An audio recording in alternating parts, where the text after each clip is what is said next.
সুদীর্ঘ ২২ বছর পর বাংলাদেশ জাতীয় ফুটবল দল ভারত জাতীয় ফুটবল দলকে হারাতে সমর্থ হয়েছে। অভিনন্দন বাংলাদেশ জাতীয় ফুটবল দলকে।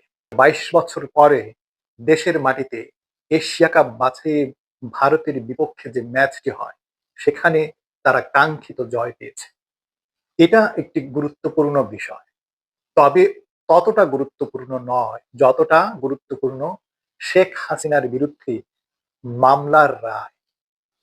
কিন্তু এখানে সবচেয়ে ইন্টারেস্টিং বিষয় হচ্ছে, এই খেলা নিয়ে জাতীয় দলকে অভিনন্দন জানিয়েছেন জামায়াতের আমির এবং তারেক রহমান। কিন্তু তারেক রহমানকে নিয়ে অনেক সমালোচনা হচ্ছে, কারণ তিনি শেখ হাসিনার বিরুদ্ধে যে মানবতা বিরোধী অপরাধের রায় হয়েছে তা নিয়ে টু শব্দটিও করেননি। মানুষ মনে করছে হয়তো শেখ হাসিনার মৃত্যুদণ্ড পাওয়ায় তারেক রহমান বা তার দল বিএনপি খুশি নয়। তারই দলের গুরুত্বপূর্ণ নেতা অ্যাডভোকেট ফজলুর রহমান তিনি বলেছেন, যুদ্ধাপরাধের বিচারের জন্য গঠিত আদালতে শেখ হাসিনার বিচার জায়েজ না। অথচ যুদ্ধাপরাধের বিচার এই আদালতে হয়নি, হয়েছে মানবতা বিরোধী অপরাধের বিচার। এবং শেখ হাসিনার বিরুদ্ধে অভিযোগটাও ছিল মানবতা বিরোধী অপরাধ। অসংখ্য গুণ খুন করেছেন শেখ হাসিনার নেতৃত্বে তার সরকার।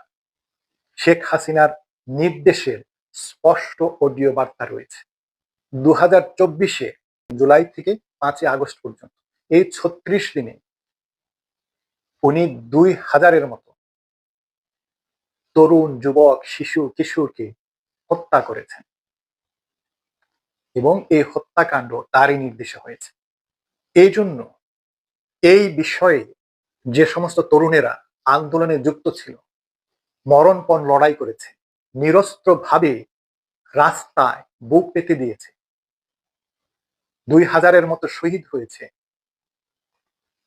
এবং তাদের অনেকেই শরীরের বিভিন্ন অঙ্গ হারিয়ে, হাত, কান, চোখ, নাক, মুখের বিভিন্ন অংশ ক্ষতিগ্রস্ত হয়ে হারিয়ে কাতরাচ্ছে।